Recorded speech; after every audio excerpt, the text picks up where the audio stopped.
bienvenue à la fermette Douce Sérénité. Ce matin, j'ai pensé faire une petite vidéo pour les amateurs de teinture naturelle pour teindre de la laine brute que j'ai nettoyée, que j'ai épaillée, enlevé la paille qu'il y a dedans, et qui est en train de tremper, fin de son nettoyage, et je vais essayer une teinture naturelle à l'avocat.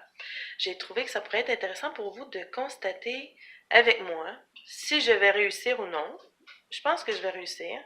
Et de pouvoir vous montrer les étapes. Alors, la première étape étant de nettoyer la laine, ça c'est déjà en train de se faire, c'est de faire tremper dans l'eau, de l'eau chaude que je vais faire chauffer jusqu'à un certain degré assez haut, des coquilles d'avocat et les noyaux.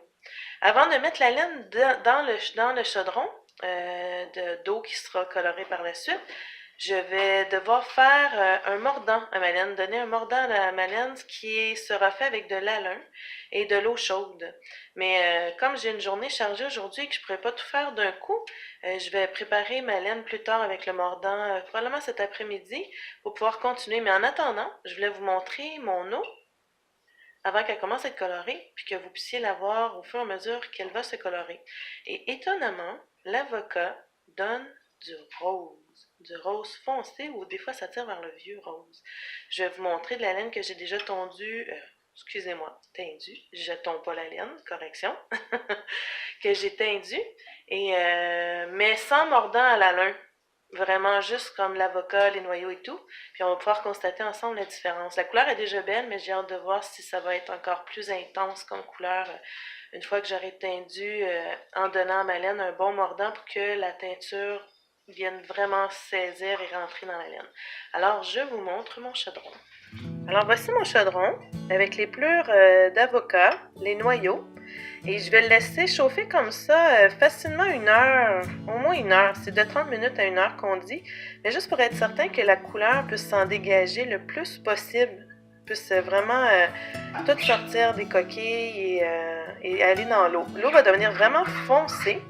Pour l'instant, on ne le voit pas vraiment. Ça va venir. Je vais vous montrer tantôt la différence. Mais c'est sûr que la laine ne devient jamais aussi foncée que la couleur que l'eau est. Donc, plus mon eau va être foncée, plus j'ai des chances d'avoir une belle couleur foncée à ma laine. Il y a encore quelques saletés dedans, mais que je vais pouvoir tout enlever une fois la teinture faite et que je vais l'avoir mis à sécher. J'ai environ 100 g de laine que j'ai pesée sèche. Et c'est important quand on le fait de la teinture naturelle de bien peser notre laine sèche. Parce que pour l'alun, je dois mettre en valeur entre 10 et 20% du poids de ma laine. Alors si je la pèse une fois mouillée, mon poids va être trop lourd à cause de l'eau qu'il y a dedans. Et on s'entend que c'est quand même entre 10 et 20%, c'est quand même une assez bonne quantité. Alors pour cette laine-là, moi je vais essayer à 15%. Donc je vais mettre 15 grammes d'alun dans l'eau dans laquelle je vais faire tremper cette laine-là plus tard pendant au moins un 30 minutes facile. Là, si c'est pas jusqu'à 1 heure, je vais vérifier mes notes pour que ça puisse vraiment bien pénétrer. Et ma laine, présentement, je ne tiens pas vraiment à ce qu'elle sèche au complet parce que je vais la réhumidifier.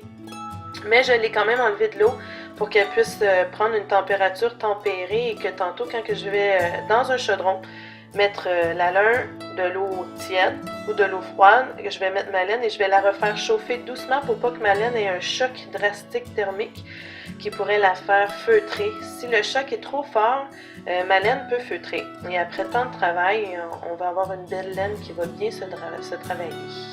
Alors, je vous montre ici de la laine que j'ai filée. Il ne faut pas regarder l'orange. C'est une autre laine que j'ai teinte avec des colorants alimentaires. Et en vrai, la couleur est plus foncée, plus rouge, mais ça vous donne quand même une idée. C'est vraiment cette laine-là ici que j'avais teinte avec de l'avocat. Et j'avais déjà lu quelque part que dans le noyau, il y avait déjà le mordant pour la laine. Alors, je suis vraiment curieuse de voir la différence en ajoutant l'alun, de voir ce que ça va donner. Présentement, mon fil est vraiment petit. J'essaie d'y aller avec ce qu'on appelle un fingering, là, vraiment petit, parce que je vais la doubler. Et j'ai pas encore réfléchi à ce que je vais faire avec, mais c'est sûr que je vais avoir un beau projet pour cette laine. Alors, mon chaudron d'eau chauffe depuis peut-être 10 minutes et on peut déjà voir que la couleur est en train de prendre Pour l'instant, c'est plus comme un petit orangé, mais c'est sûr que ça n'a pas fini là, de chauffer. Je vais probablement monter ça jusqu'à... Le point d'ébullition s'en vient. Je pense que je vais diminuer mon rond pour juste que ça chauffe, puis le laisser infuser un peu comme une tisane. Et je voulais aussi vous dire que je suis pas une professionnelle. Alors, s'il y a des professionnels qui voient mon vidéo et qui se rendent compte que je fais quelque chose qui est pas comme eux, parce qu'il y a beaucoup de méthodes, soyez-en pas offusqués. On avance chacun à notre façon. Et si vous avez des trucs à me donner, écrivez-les-moi. Ça va me faire plaisir de les essayer. Et un petit défi pour moi. Là, je fais à l'avocat. Et le prochain coup, je vais essayer de teindre avec autre chose. J'ai déjà entendu qu'on pouvait teindre avec du chou rouge, que ça donne une sorte de bleu, un bleu mauve. On peut teindre aussi avec des pelures d'oignons. Ça en prend beaucoup. Alors, il faut les ramasser longtemps et les garder au sec. Et je vais essayer ça un jour, c'est sûr. Et cet été, je vais faire pousser des fleurs que j'ai lues qui pouvaient colorer, comme je crois qu'il y a la camomille, l'échinacée, il y a toutes sortes de couleurs comme ça. Et que je vais essayer. Excusez-moi. Ça va me faire vraiment plaisir. Et pour ceux qui sont venus visiter ma fermette, il y en a qui cherchaient les moutons. Et non, je n'ai pas de moutons. On a décidé qu'on ne voulait pas de moutons, mais j'ai la chance de connaître une dame super gentille qui tond les moutons et qui me vend des toisons. Alors, je vais plutôt encourager le local que de faire moi-même ici les moutons. On va se contenter de nos chefs et de nos autres animaux. Alors, je sais pas si on voit si ça a encore un petit peu foncé. Je vais rebrasser. Excusez-moi les mouvements.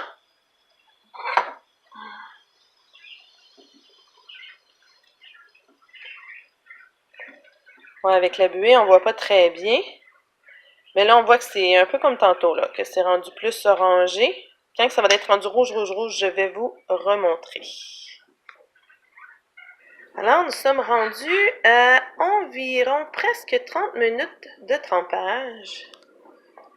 Venons découvrir si la couleur a changé. Oh oui. Regardez, on commence à voir que ça s'en vient rouge, rose. Où est ma cuillère? Très belle couleur. Et tout ça de coquilles vertes. C'est vraiment impressionnant. C'est pas le pigment du fruit, tu sais, sa couleur qui va teindre. C'est vraiment autre chose dans le fruit, dans la plante qui vient colorer. C'est pour ça que des fois, on a des feuilles qui sont vertes et qu'on peut avoir une couleur très rouge ou encore... je saurais vous dire, là, j'ai pas de comparatif, je connais pas assez les colorants naturels, mais parfois, on est vraiment étonné de la couleur qu'on peut avoir. Je sais pas si je vais avoir plus foncé que ça, mais moi, je dois quitter dans environ 20 minutes. Je vais continuer de faire chauffer tranquillement. Ensuite, je vais fermer mon rond et je vais laisser tremper pendant tout le temps que je vais être partie.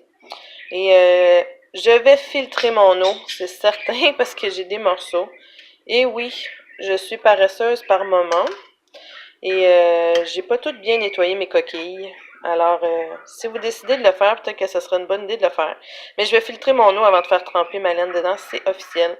J'ai aussi pensé vous donner l'information que j'ai lu qu'il y avait 2 méthodes pour conserver les coquilles d'avocat. On peut soit les faire sécher, comme moi je fais, je les laisse sécher sur le comptoir, ou encore les mettre à congeler. Personnellement, je n'ai absolument aucune idée de savoir si ça fait une différence au niveau de l'infusion, au niveau de la couleur, probablement pas. Moi, j'ai pas de place dans mon congélateur, alors j'aime mieux le laisser sécher et l'utiliser quand j'ai besoin. Une fois séché, c'est bien. Mais je pense que je vais me discipliner à mieux les nettoyer. Alors, j'ai été faire mes commissions, comme je disais tantôt que j'avais des choses à faire aujourd'hui. Et ça fait déjà je dirais que ça fait au moins 3 heures que ça trempe mes avocats, mes pelures d'avocat et les noyaux. Et je vais vous montrer le résultat. La prochaine étape que je vais faire, c'est que je vais filtrer l'eau pour pouvoir enlever tous les résidus. Puis, en même temps, je vais faire un mélange d'eau avec mon alun, mon 15 grammes d'alun pour mon 100 grammes de laine, que je vais faire tremper, mais que je vais en même temps faire chauffer tranquillement pour que ma laine n'ait pas un choc, un peu comme une grenouille qu'on fait bouillir dans de l'eau puis qui ne sent pas la hausse de température. pour ceux qui connaissent la petite histoire.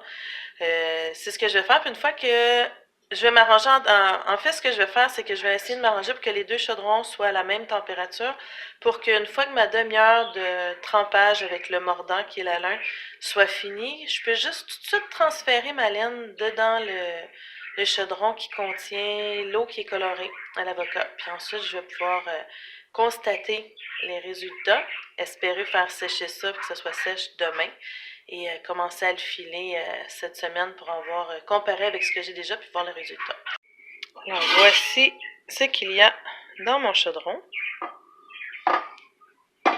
Il y a comme un petit dépôt qui s'est fait sur le dessus. Je vais brasser.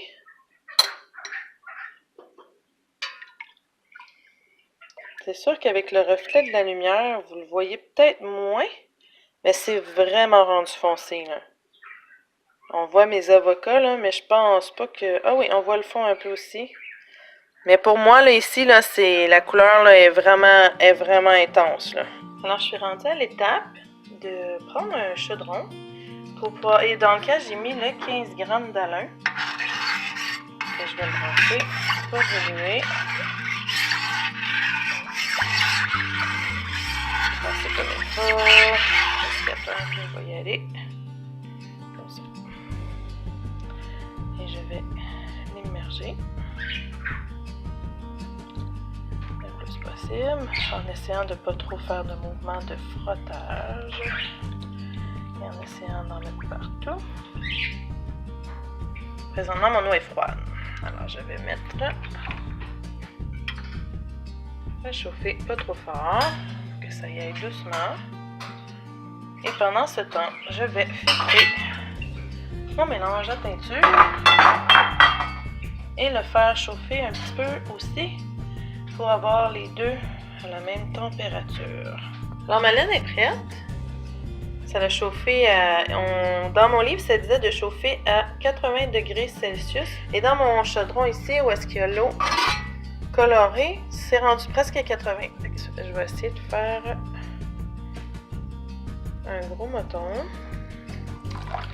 Alors, on voit la couleur de la laine. Je vais vous montrer vite ce que ça va faire.